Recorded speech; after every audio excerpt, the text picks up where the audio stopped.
Okay, അപ്പോൾ നമ്മൾ എന്താണ് +2 കെമിസ്ട്രിയിലെ ലാസ്റ്റ് ചാപ്റ്ററാണ് ബയോമോളിക്യൂൾസ്. നമുക്ക് ഇതിൽ വരാൻ സാധ്യതയിൽ NCERT എക്സാമ്പിൾ ക്വസ്റ്റ്യൻസ് നോക്കാം. എന്താണ് ഈ പറഞ്ഞ ഇവിടെ നിന്ന് കാണുന്നില്ലല്ലോ, എന്താ ക്വസ്റ്റ്യൻസ് ഒന്നും ഇല്ലേ?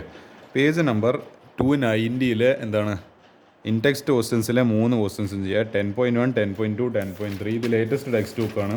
കാരണം ഇതിലാകെ 10 ചാപ്റ്റേഴ്സിൽ, നിങ്ങളെ പുതിയ ടെക്സ്റ്റിലാകെ 10 ചാപ്റ്റേഴ്സിൽ ഉണ്ടാവും.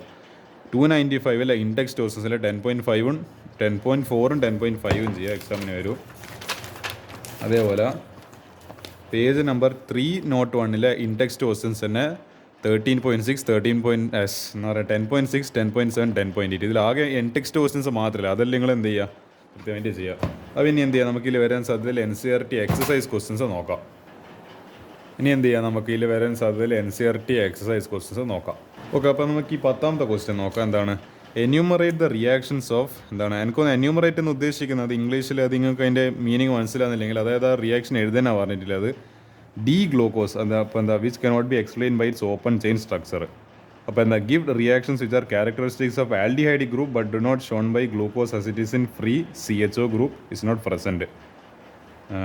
Following reactions cannot be explain by open. അതായത് നമ്മൾ ഡി ഗ്ലൂക്കോസിൻ്റെ ഓപ്പൺ ചെയിൻ സ്ട്രക്ചർ വെച്ചിട്ട് നമുക്ക് എക്സ്പ്ലെയിൻ ചെയ്യാൻ പറ്റാത്ത കുറച്ച് കാര്യങ്ങളുണ്ട്. അതിനെ പറ്റിയിട്ട് ഇതിൽ പ്രതിപാദിക്കുന്നത് ഏതെന്നില്ല കാര്യങ്ങൾ. Although aldehyde group is present in glucose it does not give 2,4-DNP test.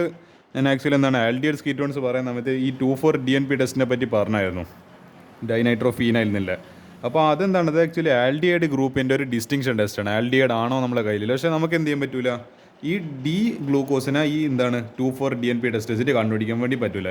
പിന്നെ ഏത് ടെസ്റ്റ് വെച്ചിട്ട് കണ്ടുപിടിക്കാൻ പറ്റില്ല, Schiff's test and does not react with NaHSO4. ഇതൊന്നും ആയിട്ടൊന്നും റിയാക്റ്റും ചെയ്യൂല. എന്താണ് അപ്പോൾ നമുക്ക് മനസ്സിലാവില്ല ഈ സാധനം എന്താണ് ആൽഡിഹൈഡ് ഗ്രൂപ്പാണ്, അപ്പോൾ ഡി ഗ്ലൂക്കോസ് ഇല്ല എന്നല്ല. പിന്നെന്താ, the pentaacetate of glucose does not react with hydroxyl അമീൻ.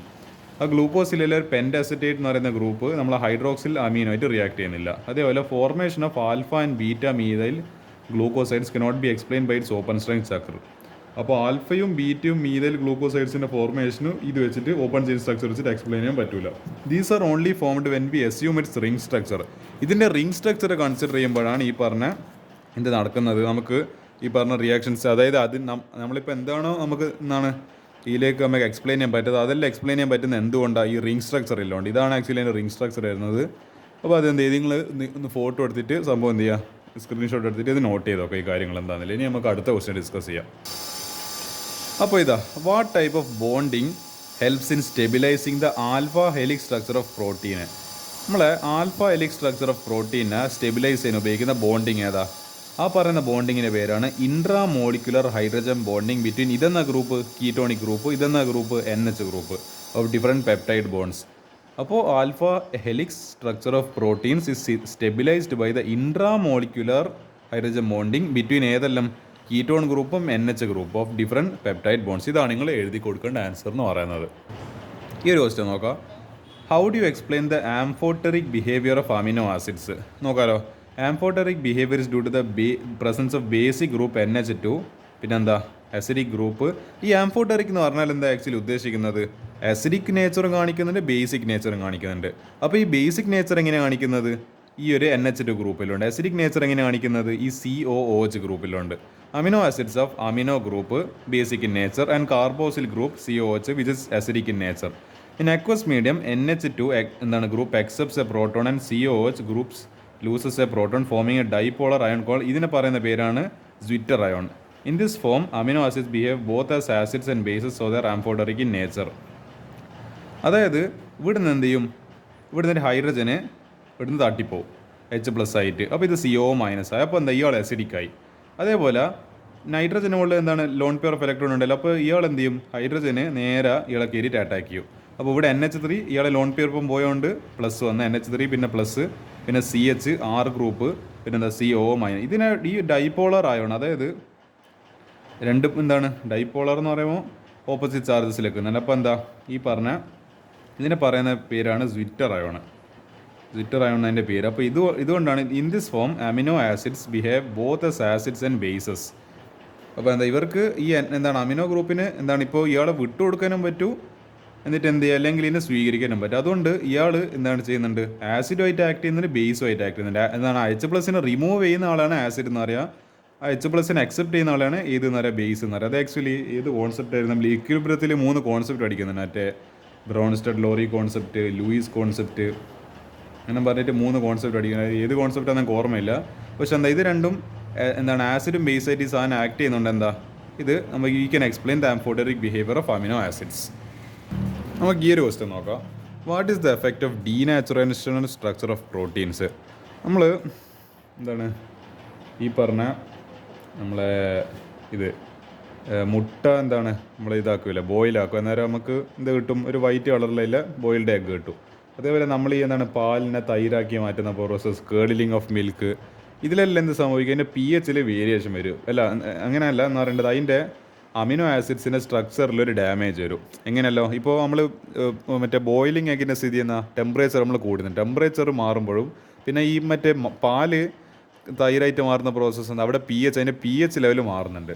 അപ്പോൾ ഒന്നിക്കൽ ടെമ്പറേച്ചർ അല്ലെങ്കിൽ pH മാറുമ്പോഴെന്ത് സംഭവിക്കും, നമ്മളെ ഡീനാച്ചുറേഷൻ ഓഫ് പ്രോട്ടീൻ. അപ്പോൾ അതിൻ്റെ എന്താ നമ്മൾ പഠിച്ചിട്ടുണ്ട്, ഈ പ്രോട്ടീനിൻ്റെ എന്തുണ്ട് 4 ലെവൽ സ്ട്രക്ചർ ഉണ്ട്. ഇത് ആക്ച്വലി ബയോളജി പഠിച്ച ആൾക്കാർക്ക് കുറച്ചും കൂടി സാധനം മനസ്സിലായി പാടോ, കാരണം നിങ്ങൾ ഇതേ പേരിൽ +1 ബയോളജിയിൽ ഇങ്ങനെ പഠിക്കണം, പ്ലസ് എന്താ പറയുക CS പഠിച്ച ആൾക്കാർ കുറച്ച്.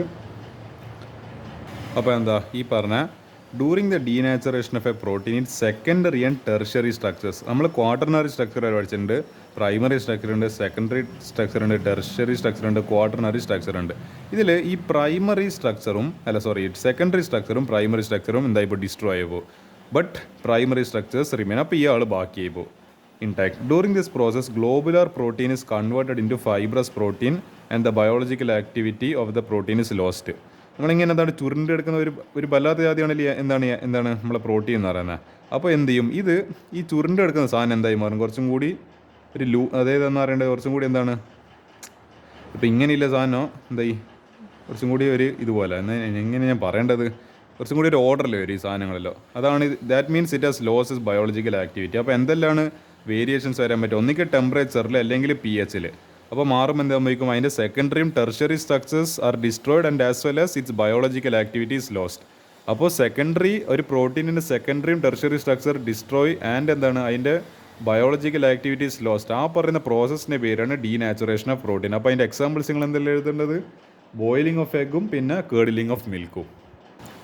നമുക്ക് ഈ ഒരു ക്വസ്റ്റ്യൻ നോക്കാം. The 2 strands in DNA are not identical but are complementary. Explain.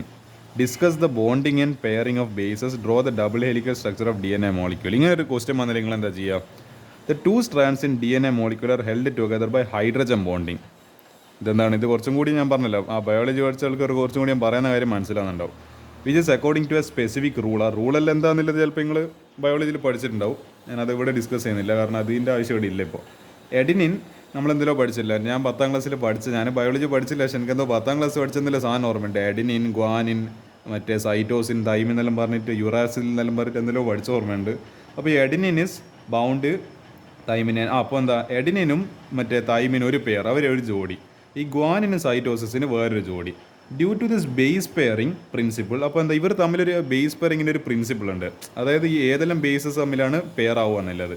The sequences of bases in one strand automatically fixes the sequences of bases in the other strand. ഒരു സ്ട്രാൻഡിലെ എന്താണ് സീക്വൻസ് ഓഫ് ബേസ്, മറ്റേ സ്ട്രാൻഡിലെ sequence of ബേസിന് എന്തായി automatically അതങ്ങ് ശരിയായിക്കോളും, fix ആയിക്കോളും. അപ്പോൾ അതിൻ്റെ structure ഇങ്ങനെയാണ് വരിക. ഇത് ഭയങ്കര കോംപ്ലിക്കേറ്റഡ് സ്ട്രക്ചർ പോലെ CS-കാർക്ക് തോന്നുന്നുണ്ടാവും, ബയോളജിക്കാർക്ക് എളുപ്പമായിട്ട് തോന്നുന്നുണ്ടാവും. സാരല്ലോ, ഈ സ്ട്രക്ചർ പറ്റുമെങ്കിൽ നിങ്ങൾ വരക്കും. ഇങ്ങനെ എന്താണ് നമ്മളെ ഒരു വല്ലാത്തൊരു ഏണി ഉണ്ടാവുമല്ലോ, ഇങ്ങനെയാണ് ഇങ്ങനെ ഇങ്ങനെ ഫിഗർ എനിക്ക് ബയോളജി വരെയൊക്കെ വരയ്ക്കാനും അറിയില്ല ആണ് ഈ പറഞ്ഞ ഇത്. അപ്പോൾ എന്താ അതിൻ്റെ നടുക്കല്ല എന്തുണ്ട്, ഈ പറഞ്ഞ നമ്മളെ ബേസസിൻ്റെ ഇതെല്ലാം ഉണ്ട്. അപ്പോൾ എന്താ ഇതെന്താ സാധനം എന്ന് പറയുന്നത് എന്തായിരുന്നു, ഇത് SATS SGCS. അപ്പോൾ എന്ത് ചെയ്യുക, double strand helix structure of DNA. അപ്പോൾ എന്ത് ചെയ്യുക, ഈ ഫിഗറും കൂടി പറ്റുമെങ്കിൽ വരച്ചു കൊടുക്കുക ഇങ്ങനത്തെ ഒരു ക്വസ്റ്റ്യൻ വരുവാണെങ്കിൽ. അപ്പോൾ അതാണ് ഈ ക്വസ്റ്റിനെ പറ്റി പറയാനുള്ളത്. ഒരു ക്വസ്റ്റ്യൻ കൂടി ഡിസ്കസ് ചെയ്യാം. നമ്മളെ NCERT സെലക്ടഡ് എക്സാംപ്ലർ പ്രോബ്ലത്തിൽ ഒരിക്കൽ ഞാൻ എക്സാം എഴുതിയപ്പോൾ എൻ്റെ പബ്ലിക് എക്സാമിന് വന്നൊരു 1 മാർക്കിൻ്റെ ചോദ്യം, മറ്റേ പബ്ലിക് അതിനല്ല മോഡലിന്, ഇതൊന്ന് വന്നു കഴിഞ്ഞാൽ കുഴപ്പിച്ചാൽ. അതായത് name the linkage connecting monosaccharide units in polysaccharide. ഈ പോളിസാക്കറൈഡ് എന്ന് പറയുന്നത് it is A collection of monosaccharide units ആണ്. അങ്ങനെയാണല്ലോ പോളിസാക്കറൈഡ് ഉണ്ടാവുന്നത്. അപ്പോൾ ഈ പോളിസാക്കറൈഡ്സിനെല്ലാം കണക്ട് ചെയ്യുന്ന ഒരു യൂണിറ്റ് ഉണ്ട്, അല്ല ഒരു ലിങ്കേജ് ഉണ്ട്, അവർ തമ്മിൽ ഒരു ബോണ്ടിങ് ആണ്. ആ ബോണ്ടിങ്ങിൻ്റെ പേരെന്താ? അതിൻ്റെ പേരാണ് ഗ്ലൈക്കോസിഡിക് ലിങ്കേജ്. ആക്ച്വലി ഒരു മാർക്കിന് വളരെ എളുപ്പമില്ലല്ലോ ചോദ്യം, പക്ഷേ നിങ്ങൾ എന്ത് ചെയ്തൊന്ന് ഓർമ്മിച്ചേക്കാം. ഇതിൻ്റെ പേരാണ് glycosidic linkage. It is the linkage connecting monosaccharide units in polysaccharide.